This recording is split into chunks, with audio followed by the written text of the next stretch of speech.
ಇದ್ರದ್ದು ಈ ಬಾಟ್ಲದು ರೇಟ್ ಜಾಸ್ತಿ ಆಯ್ತಲ್ಲ, ಅದಕ್ಕೆ ಈಗೇನಾಗಿದೆ, ಪ್ರತಿ ಹಳ್ಳಿ ಮೈಸೂರಿನಲ್ಲಿ ನೋಡಿ ಒಂದು 8-10 ಕಡೆ ರೇಡಿ ಮಾಡೋದು ಎಂಥದ್ದು ಅಫೀಮು ಅಂತ ಹೇಳಿ. ಈಗ ಅದು ಮಾರಾಟ ಮಾಡೋಕ್ಕೆ ಶುರು ಮಾಡೋದು. ಅದು ಮದ್ಯಕ್ಕಿಂತ ಸ್ವಲ್ಪ ರೇಟ್ ಕಡಿಮೆ ಅಂತೇಳಿ ಅದು ಶುರುವಾಗಿದೆ. ಇದರಿಂದ ಕುಟುಂಬಗಳು ಯಾವ ಪರಿಸ್ಥಿತಿ ಎದುರಿಸ್ತಾ ಇದ್ದಾರೆ. ನನ್ನ ತಂದೆ ತಾಯಿಂದರಿಗೆ ಹೇಳೋದು, ನಿಮ್ಮಲ್ಲಿ ಇರ್ತಕ್ಕಂಥ ಮಕ್ಕಳನ್ನ ಸ್ವಲ್ಪ ಜೋಪಾನವಾಗಿ ನಮ್ಮ ಹಳೆ ಸಂಸ್ಕೃತಿ ಇತ್ತಲ್ಲ, ಆ ಸಂಸ್ಕೃತಿ ಬೆಳೆಸ್ತಕ್ಕಂಥದ್ದಕ್ಕೆ ಸ್ವಲ್ಪ ನಿಮ್ಮ ಗಮನ ಇರಲಿ ಅಂತಕ್ಕಂಥದ್ದು. ಆ ದೇವಸ್ಥಾನದಲ್ಲಿ ಪೂಜೆ ಮಾಡಿ ಬಂದು ಏನು ಹೇಳ್ತಾ ಇದ್ದೇನೆ, ಒಂದು ನೆಮ್ಮದಿ ಬದುಕನ್ನು ನಾವು ಕಾಣಬೇಕು ಅಂದರೆ ಶ್ರೀಮಂತಿಕೆಯಿಂದ ಇವತ್ತು ಬದುಕೋಕ್ಕಾಗಲ್ಲ, ನಾವು ಹಣದಿಂದ ಬದುಕಲಿಕ್ಕಾಗೋದಿಲ್ಲ. ಕುಟುಂಬದಲ್ಲಿ ಒಂದು ನೆಮ್ಮದಿ ಇರಬೇಕು. ಆ ನೆಮ್ಮದಿಯ ಬದುಕು ಹಿಂದೆ ಏನಿತ್ತು, ಆ ಬದುಕನ್ನು ಇವತ್ತು ನಿಮ್ಮ ಕುಟುಂಬದಲ್ಲಿ ಅಳವಡಿಸ್ಕೊಳ್ಳಿ ಅಂತೇಳಿ ಮನವಿ ಮಾಡ್ತೇನೆ. ಇನ್ನು ಕೆಲಸದ ಬಗ್ಗೆ, ಅಭಿವೃದ್ಧಿ ಬಗ್ಗೆ ಒಂದು ಮಾತು ಹೇಳ್ತೇನೆ. ಈಗಾಗಲೇ ನಮ್ಮ ಸೂರಜ್ ರೇವಣ್ಣ ಅವರು ಹಲವಾರು ದೇವಸ್ಥಾನಗಳನ್ನು ಹೊಳೆನರಸೀಪುರ ತಾಲೂಕಿನಲ್ಲಿ, ಅದು ಶಾಂತಿಗ್ರಾಮ ಇರ್ಬೋದು, ದುದ್ದ ಇರ್ಬೋದು, ಈ ಕಡೆ ನಮ್ಮ ದಂಡಿನಹಳ್ಳಿ ಇರ್ಬೋದು, ಹಳೆಕೋಟೆ, ಎಲ್ಲ ಕಡೆ ದೇವಸ್ಥಾನಗಳನ್ನಂತೂ ದೊಡ್ಡ ಮಟ್ಟದಲ್ಲಿ ಯಾವುದೋ ಕಾವೇರಿ ನಿಗಮದ ದುಡ್ಡು, ಇನ್ಯಾವ ದುಡ್ಡು, ಏನೋ ಒಂದು ಮಾಡಿ ಒಳ್ಳೊಳ್ಳೆ ದೇವಸ್ಥಾನಗಳು ಕಟ್ಟವ್ರೆ. ಒಳ್ಳೊಳ್ಳೆ ದೇವಸ್ಥಾನಗಳನ್ನ ಇವತ್ತು ಊರು 2 ಕಟ್ಟವ್ರೆ. ಅದು ನೋಡಿದ್ವಿ, ಪ್ರೀತಿಯಿಂದ ಕಂಡಿದ್ವಿ. 3 ಬಾರಿ ಈ ವಾಲ್ವ್ ರಿಪ್ಲೇಸ್ಮೆಂಟ್ ಆಗಿದೆ ಹೊಡೆದಿದ್ದು. ನಾನು ಬದುಕಿರೋದೇ ಹೆಚ್ಚು. ಈ ಕಳೆದ 6-7 ತಿಂಗಳಲ್ಲಿ ನಾನೇನಾದ್ರೂ ಉಳಿದಿದ್ರೆ ನಿಮ್ಮಂತ ತಂದೆ ತಾಯಿಂದ ಇವತ್ತು ನಾನು ಒಂದು ಮಾತು ಏನ್ ಹೇಳಿದ್ದೇನೆ, ನನಗೆ ನಮ್ಮ ಜೊತೆಗೆ ಕಾಯಿಲೆ ಆದಂಥವ್ರಿಗೆ 25 ಲಕ್ಷ ಆಗಲಿ 30 ಲಕ್ಷ ಆಗಲಿ ಅವ್ರಿಗೆ ಉಚಿತವಾದಂಥ ಒಂದು ಆರೋಗ್ಯಕ್ಕೆ ಎಲ್ಲ ರೀತಿಯ ಸೌಕರ್ಯಗಳನ್ನು ಮಾಡಿಕೊಡಬೇಕು.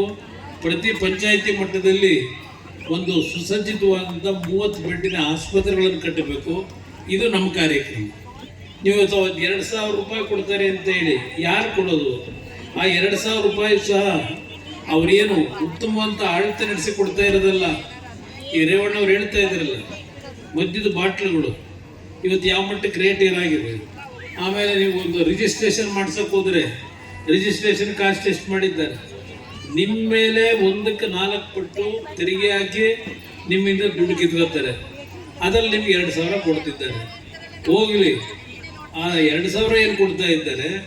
ಸರ್ಕಾರ ಸಾಲ ಮಾಡದೆ ಏನಾದರೂ ನಡೆಸ್ತಾ ಇದ್ದಾರಾ? ವರ್ಷಕ್ಕೆ 1ರಿಂದ 1.25 ಲಕ್ಷ ಕೋಟಿ ಸಾಲ ಮಾಡ್ತಾ ಇದ್ದಾರೆ. ಇವತ್ತು ಕಳೆದ ಮಾರ್ಚ್ 31ನೇ ತಾರೀಕಿನವರೆಗೆ ನಮ್ಮ ಕರ್ನಾಟಕ ರಾಜ್ಯ ಸರ್ಕಾರದ ಸಾಲ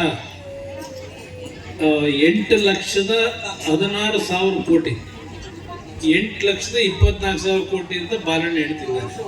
ಇವತ್ತು ನಾನು ಎಷ್ಟು ಹಿಂಸೆಗಳಿದೆ ಅಂದರೆ, ಕಾರಣ ಅದಕ್ಕೆ ನಾನು ದೋಷಣೆ ಮಾಡಲ್ಲ, ನಮ್ಮ ವ್ಯವಸ್ಥೆ ಆಗಿದೆ. ಹಲವಾರು ಜನ ಬರ್ತಾರೆ, ಗಂಡ ಹೆಂಡತಿ ಸಣ್ಣ ಮಕ್ಕಳನ್ನ ಕರ್ಕೊಂಡು ಬರ್ತಾರೆ.